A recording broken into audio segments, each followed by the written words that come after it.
Bismillahirrahmanirrahim. Assalamualaikum warahmatullahi wabarakatuh. Perkenalkan, nama saya Siti Hajaratul Aini dengan NIM 2003015000081, jurusan Pendidikan Jasmani Kesehatan dan Rekreasi B, Fakultas Ilmu Keolahragaan Universitas Negeri Makassar. Baik, pada kesempatan kali ini, pada mata kuliah pertumbuhan dan perkembangan fisik, saya akan menjelaskan materi dengan judul perkembangan fisik motorik pada anak usia dini. Pengertian perkembangan motorik. Perkembangan motorik berarti perkembangan pengendalian gerakan jasmaniah melalui kegiatan pusat saraf, urat saraf, dan otot yang terkoordinasi.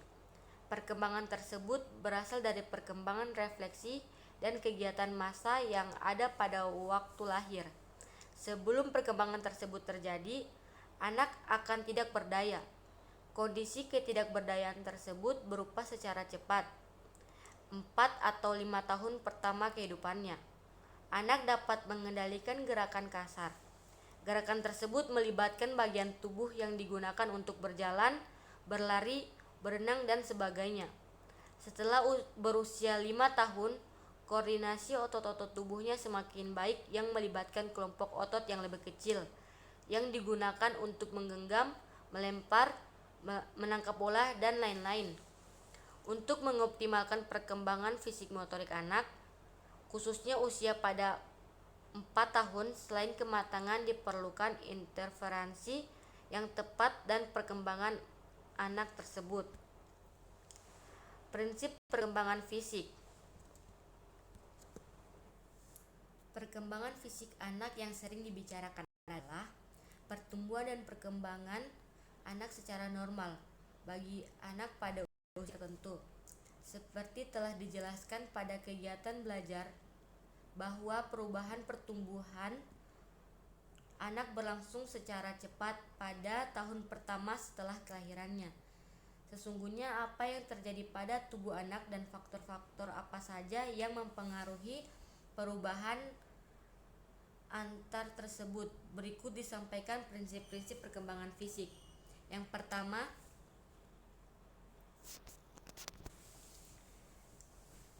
pertama, pertumbuhan mempunyai arah. Secara umum, perubahan tubuh berlangsung dari tubuh bagian atas ke tubuh bagian bawah atau memujur atau cephalocaudal, dan menyamping atau dari tengah tubuh ke bagian luar tubuh atau proximodistal.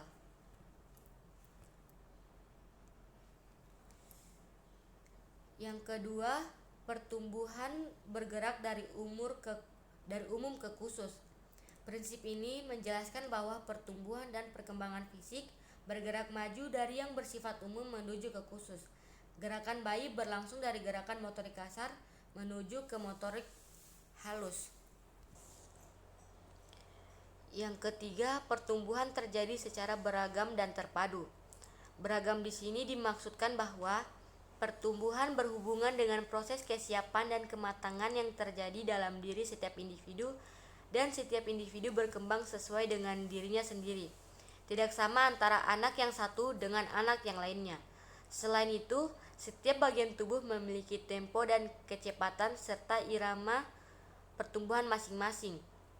Sedangkan terpadu maksudnya bahwa setiap satu kemampuan atau keterampilan yang dicapai anak tidak hanya ditentukan oleh satu organ tubuh saja, melainkan banyak organ dan otot-otot tubuh.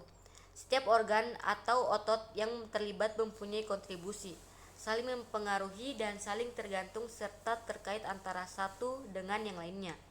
Demikian juga pertumbuhan seorang anak tidak hanya ditentukan oleh anak itu sendiri, namun juga dipengaruhi oleh faktor-faktor lain di luar tubuh anak itu sendiri.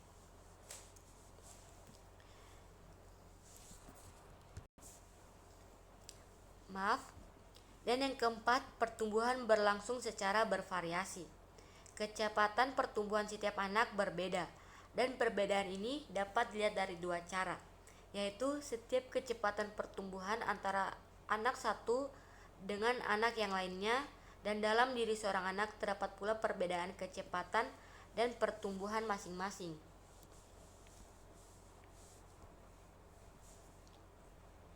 Yang kelima, pertumbuhan memiliki kecenderungan optimal. Setiap individu akan berusaha untuk mencapai pertumbuhan dan perkembangannya secara optimal, dan setiap organ tubuh akan tumbuh dan berkembang ke arah yang optimal. Yang keenam, pertumbuhan berlangsung dalam urutan yang teratur. Pertumbuhan terjadi secara urut dan teratur dengan arah yang relatif dapat diprediksi atau diramalkan. Pola urutan dalam pertumbuhan dapat ditunjukkan atau terjadi pada hampir semua keterampilan fisik.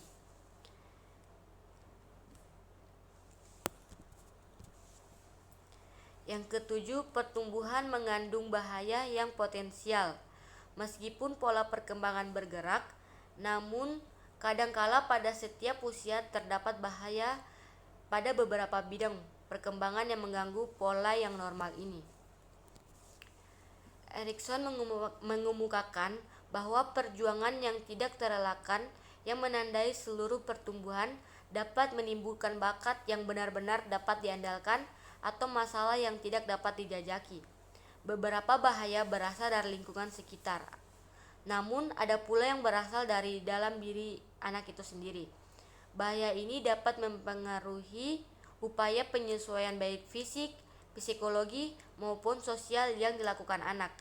Akibatnya dapat mengubah pola perkembangan sehingga akan dihasilkan suatu daerah yang mendatar yang tidak dihasilkan sesuatu kemajuan untuk menyebabkan kemunduran ke tahap yang lebih rendah. Yang terakhir, pertumbuhan mengalami periode kritis. Pertumbuhan seorang anak pada saat-saat tertentu merupakan periode yang kritis untuk perkembangan tertentu. Periode kritis adalah waktu ketika suatu perkembangan atau kemampuan atau keterampilan sangat baik untuk berkembang. Periode ini sering pula disebut dengan masa peka. Perbedaan individual menjadi sangat penting sehingga seorang pendidik sebaiknya menghindari untuk menentukan harapan atau target secara kaku untuk kemunculan suatu kemampuan fisik dan pertumbuhan tubuh anak. Pertumbuhan setiap anak berbeda. Perbedaan tersebut terletak pada bangun tubuh, ukuran, dan bentuk tubuh, warna rambut, warna mata, warna kulit, kemampuan fisik, dan pada tingkat kematangan fisik. Prinsip perkembangan motorik. Perubahan dasar pada tubuh seperti tinggi, berat, otot-otot, tulang-tulang, sistem saraf, dan hormon-hormon telah dibahas secara panjang dan lebar. Semua perubahan tersebut dioperasikan atau dijalankan secara bersamaan untuk mempengaruhi bagaimana bayi anak usia 3-4 tahun dan anak-anak muda mampu menggunakan tubuh mereka. Proses ini berhubungan dengan perkembangan motorik atau otot-otot. Bagi pendidik, orang tua, atau guru, perkembangan keterampilan motorik anak menawarkan saat-saat atau momen yang benar-benar menakjubkan.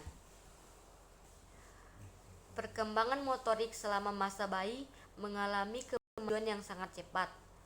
Kemajuan anak usia 2 tahun dari kemampuan individu yang tidak terkoordinasi dalam menanggapi refleks untuk berjalan, pertama melangkah dan menjelajahi keajaiban. Mary M. Searle melakukan studi pada bayi untuk menunjukkan prediksi urutan perkembangan motorik kasar selama masa bayi.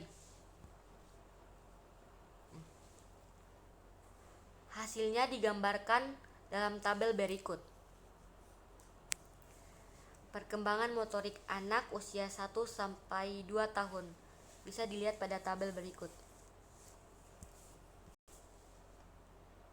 Studi yang dilakukan mengenai umur dan urutan perkembangan motorik menghasilkan 5 prinsip perkembangan motorik, yaitu sebagai berikut. Yang pertama, perkembangan motorik bergantung pada kematangan otot dan saraf. Gerakan terampil belum dapat dikuasai anak sebelum mekanisme otot anak berkembang optimal. Selama masa kanak-kanak, otot berbelang atau striped muscle atau striated muscle yang mengendalikan gerakan sukarela berkembang dalam laju yang agak lambat. Sebelum anak cukup matang, tidak mungkin ada kemungkinan sukarela yang terkoordinasi. Misalnya, untuk dapat berjalan, maka otot-otot kaki hams sudah siap untuk menopang tubuh anak dan saraf yang terlibat dengan kemampuan berjalan hams sudah matang. Jika otot dan saraf tersebut siap, maka akan sulit bagi anak untuk belajar berjalan. Yang kedua, belajar keterampilan motorik tidak akan terjadi sebelum anak matang. Sebelum sistem saraf otot berkembang dengan baik, upaya untuk melatih gerakan terampil bagian akan sia-sia meskipun bila upaya tersebut dipraksari oleh anak itu sendiri. Pelatihan yang dilakukan sebelum kematangan anak mungkin akan menghasilkan beberapa keuntungan sementara namun dalam jangka panjang pengaruhnya tidak akan berarti atau nihil. Misalnya, anak yang baru berusia 2 tahun sudah dipaksa untuk belajar menulis, maka usaha tersebut akan sia-sia. Seandainya pun usaha tersebut berhasil, tentu dapat menimbulkan dampak yang kurang baik terutama dalam psikologi anak. Yang ketiga, perkembangan motorik mengikuti pola yang dapat diramalkan. Perkembangan motorik mengikuti prinsip arah perkembangan dan pola perkembangan motorik yang dapat diramalkan terbukti dalam adanya perubahan kegiatan massal, kegiatan khusus dengan matang. Maksudnya, dengan matangnya mekanisme urat saraf, kegiatan massal digantikan dengan kegiatan yang spesifik dan secara acak.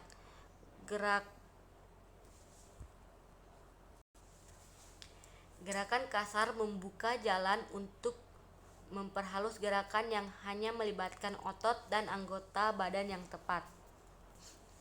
Yang keempat, perkembangan motorik dimungkinkan untuk dapat ditentukan. Perkembangan motorik mengikuti pola yang dapat diramalkan. Berdasarkan umur dan rata-rata adalah mungkin untuk menentukan norma bentuk kegiatan motorik berikutnya.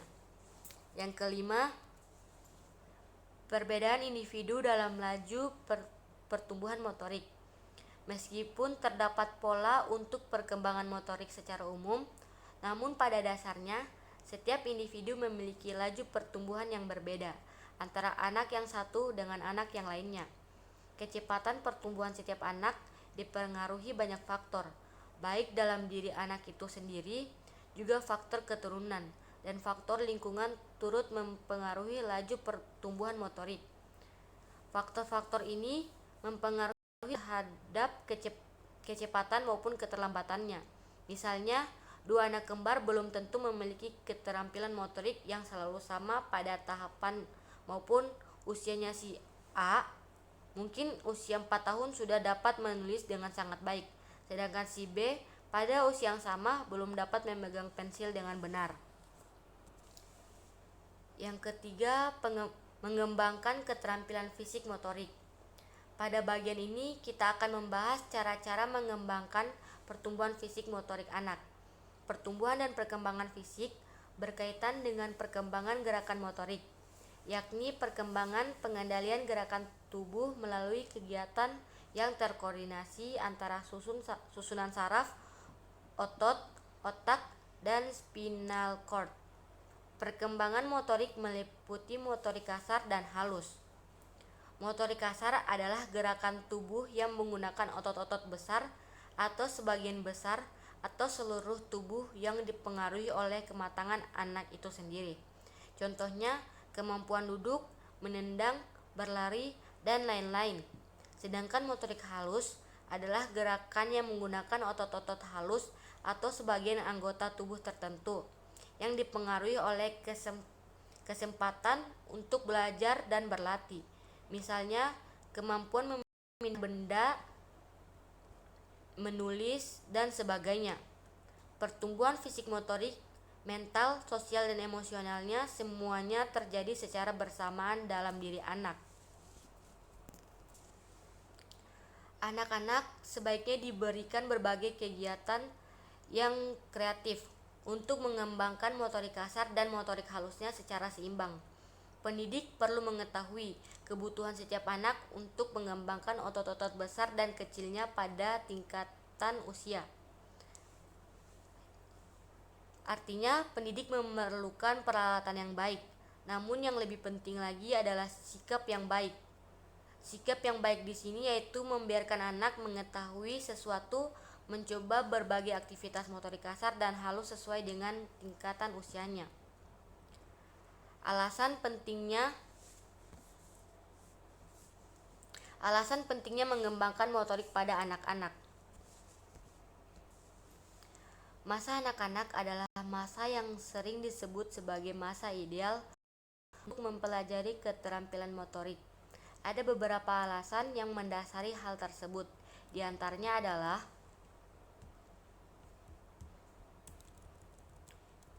tubuh anak akan lebih lentur daripada tubuh remaja. Pada tubuh remaja atau orang dewasa, sehingga anak-anak lebih mudah untuk menerima pelajaran, untuk mengembangkan motoriknya. Yang kedua, anak belum banyak memiliki keterampilan yang akan berbenturan dengan keterampilan yang belum dipelajarinya. Maka, bagi anak mempelajari keterampilan baru akan lebih mudah. Yang ketiga, secara keseluruhan, anak lebih berani pada waktu kecil daripada ketika dia sudah besar. Oleh karenanya, mereka lebih berani mencoba sesuatu yang baru. Keberanian ini akan menimbulkan motivasi yang diperlukan anak untuk belajar. Anak-anak sangat menyenangi kegiatan yang sifatnya pengulangan. Oleh karenanya, anak-anak akan bersifat mengulangi suatu pelajaran hingga otot-ototnya terlatih untuk melakukan secara efektif.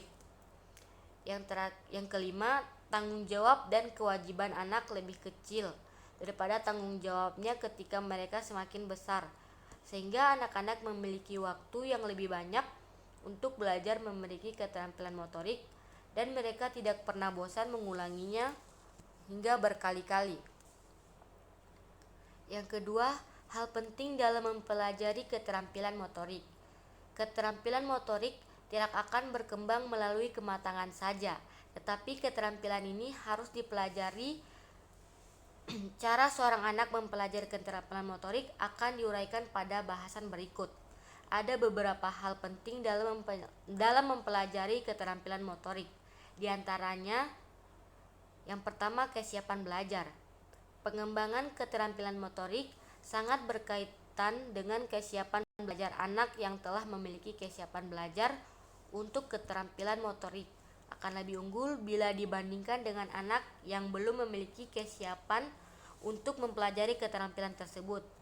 Misalnya, anak yang telah memiliki kesiapan untuk belajar akan lebih cepat dapat membaca bila dibandingkan dengan anak yang belum memiliki kesiapan tersebut.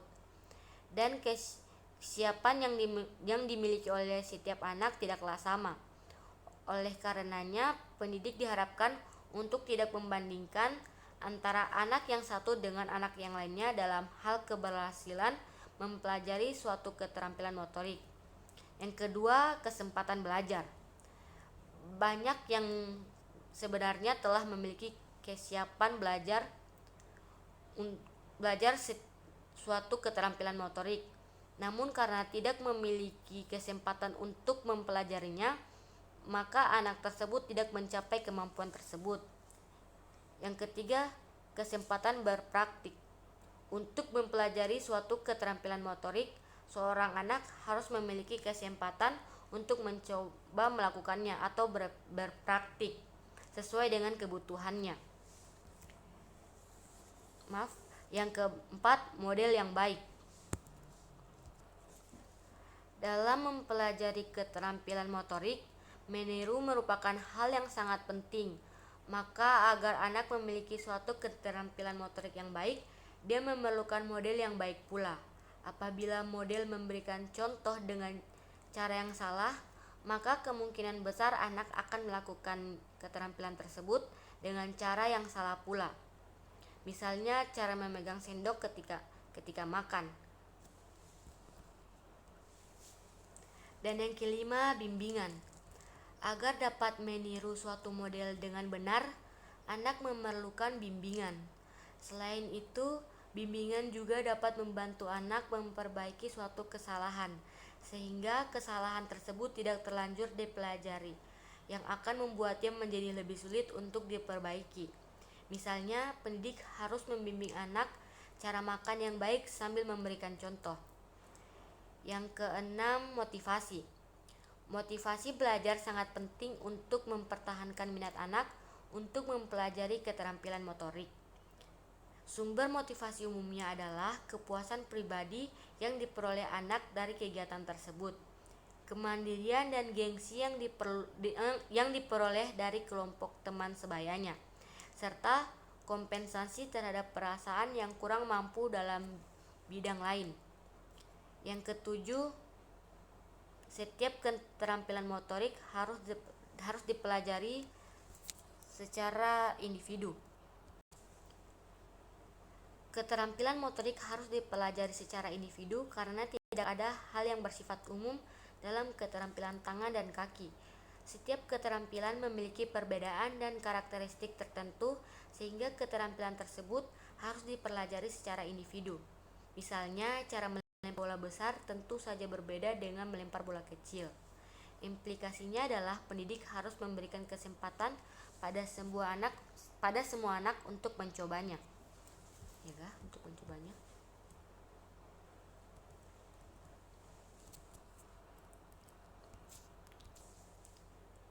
Dan mempelajarinya.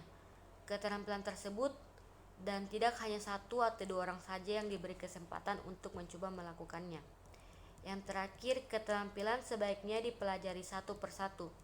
Apabila anak mempelajari keterampilan motorik secara serempak, khususnya bila menggunakan kumpulan otot yang sama, maka akan membuatnya menjadi bingung dan keterampilan yang diperoleh anak akan tidak sesuai dengan yang diharapkan, sertakan terjadi pemborosan waktu dan tenaga. Misalnya, keterampilan memanjat diberikan terlebih dahulu sampai anak menguasainya, kemudian barulah anak diajarkan keterampilan melompat, atau sebaliknya. Sebaiknya jangan mengajarkan keterampilan melompat dan memanjat sekaligus. Cara mempelajari keterampilan motorik. Cara yang digunakan anak untuk mempelajari suatu keterampilan motorik penting untuk memperoleh kualitas keterampilan yang dipelajari. Terdapat 3 cara yang paling umum digunakan anak untuk mempelajari keterampilan motorik, yaitu sebagai berikut. Belajar coba dan ralat, atau yang disebut dengan trial and error. Jika tidak ada model atau contoh tentang suatu keterampilan motorik, maka anak akan mempelajarinya dengan cara mencoba-coba beberapa kali hingga dia berhasil menguasai keterampilan tersebut secara benar. Namun cara ini biasanya akan menghasilkan keterampilan yang jauh di bawah kemampuannya. Misalnya, ketika anak belajar cara naik ayunan tanpa bimbingan maupun contoh, dia akan mencoba berbagai cara agar dapat memainkan ayunan tersebut. Kemungkinan besar dia akan bisa memainkannya, tetapi cara yang dilakukannya belum tentu benar, bahkan bisa saja membahayakannya. Yang kedua, meniru atau imitation.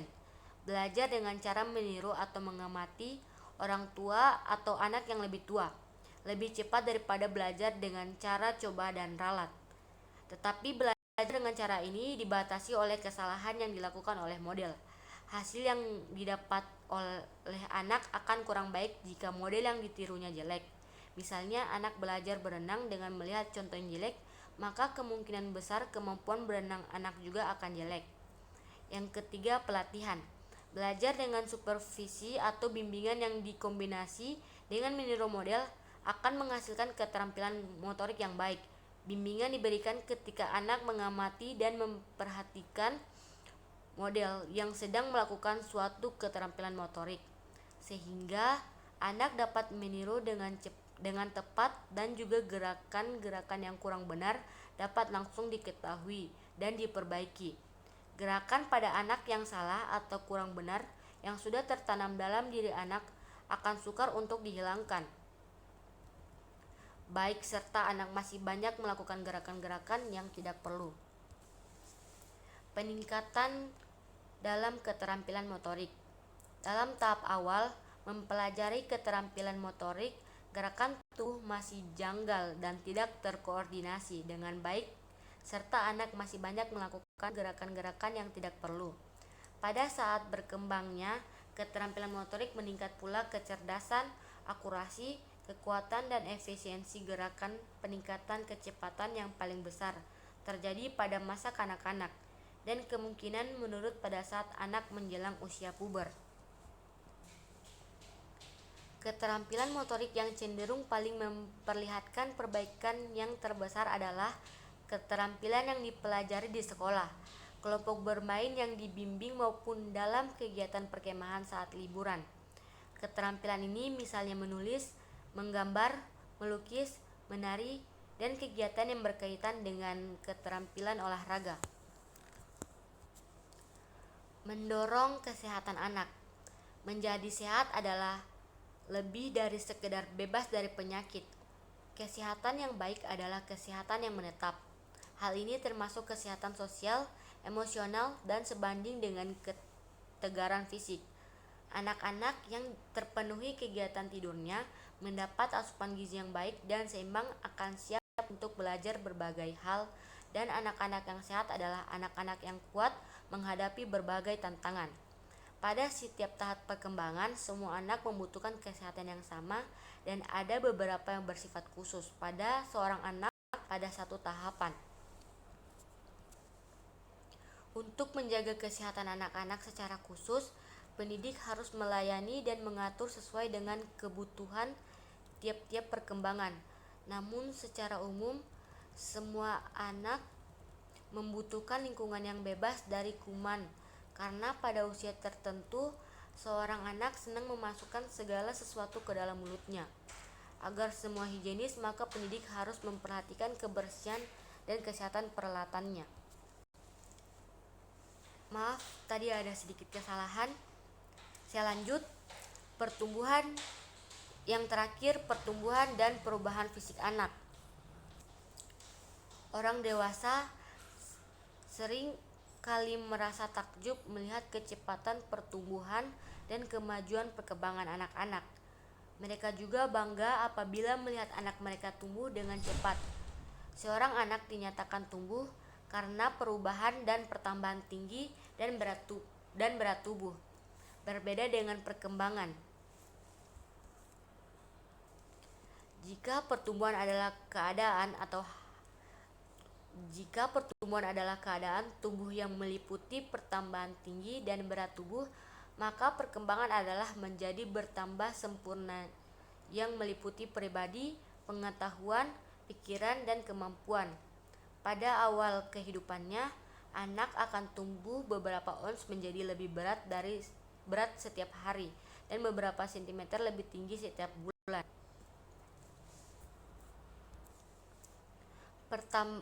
Pertambahan tinggi dan berat secara dramatik juga disertai perkembangan organ penting seperti otot, tulang, dan pusat sistem saraf yang membedakan besarnya kemampuan fisik yang ditunjukkan anak pada setiap usia yang berbeda. Pada bagian ini bisa dilihat keterampilan setiap anak berbeda di setiap usianya. Pada usia 4 minggu, bagian kepala okular melakukan gerakan senyum sosial atau untuk menanggapi senyum orang lain. Koordinasi mata menegakkan kepala posisi tengkurap atau posisi duduk. Keterampilan anak berbeda-beda setiap bertambahnya usia.